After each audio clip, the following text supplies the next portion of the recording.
we're going to split our group into 3 groups of 3 or 4. In this activity, drawing here, this diagram, there's 3 teams of 4, all like colored jerseys or pennies in our case, most of the time.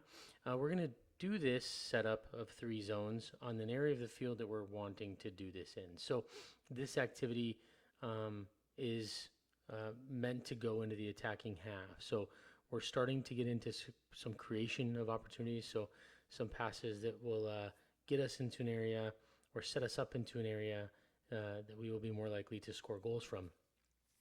So our teams are 3 groups of 3, 3 groups of 4, depending on what you want to do. If you want to make it a little bit easier for your groups, or lower development groups might go 3s, and higher development groups might go 4s, maybe even 5s at your highest levels of 12, 13s, 14s. This activity is mainly a warm-up to introduce the space that we're working in, and also focus on some repetition of technical functions. So in these activities, it's going to be really important that we find out how we're doing passing with the inside of the foot, how we're doing receiving with the inside of the foot, how's our body shape. So we're looking at that, and the goal is to play through the middle to get to the other side. You'll switch teams after a couple minutes, maybe a minute and a half, and you could play multiple balls to get multiple kids moving. Okay, so the goal is to get from this side to this side, and then back. We can add passive pressure, so as coaches we can come in and add pressure and cut out some of the passing lanes. Our goal is to focus on passing and receiving technique with both feet. That might be something that we have to force. Hey, can we do left foot now? Can we do right foot now? But I would like it if the kids would, hey, every time you you pass a ball, alternate what foot you're doing it on. But ultimately, if we force some of that stuff, we also might force bad receiving with the wrong foot because we're in an area that doesn't require that. And so I'll explain that in just a second when we get into the diagram, a little bit bigger picture of the diagram. We're going to be looking at passing quality, so pace, accuracy, and to what foot. We need it. We need to really focus our kids on getting their pace out of our comfort zone. It's going to be inaccurate, but a little bit harder. I would rather us err on the side of inaccuracy and a hard pass rather than accurate and a slow pass. If we focus on hard pass and at times we're going to be inaccurate and get out of our comfort zone, in time, that hard pass will be comfortable. If we never challenge that pace of pass, it's going to be difficult to really improve our pace of pass with accuracy.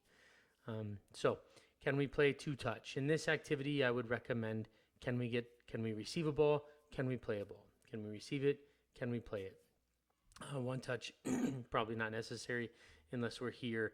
We play ball here, maybe a 1-touch back. But when we're playing the ball through the middle, it's probably going to need to be 1-touch or 2-touch, sorry.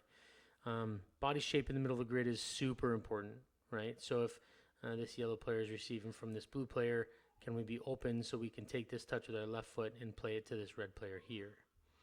Right, so if we get into the activity, a little bit bigger space. So again, 4v4, all they're doing is passing and moving within their space if they want to.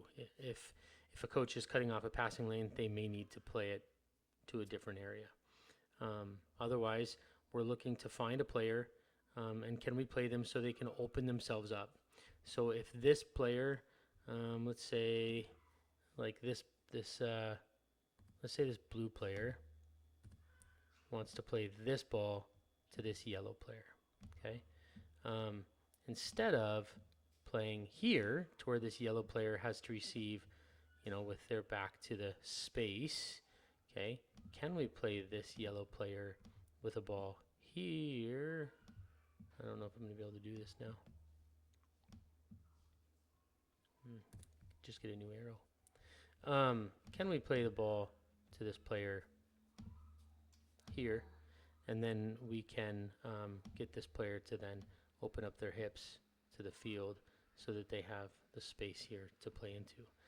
So those are the things we're focused on at this activity. Hard passes, inside of the foot, receiving heel down, toe up, inside of the foot, into the space we want to go. So that's it for this one.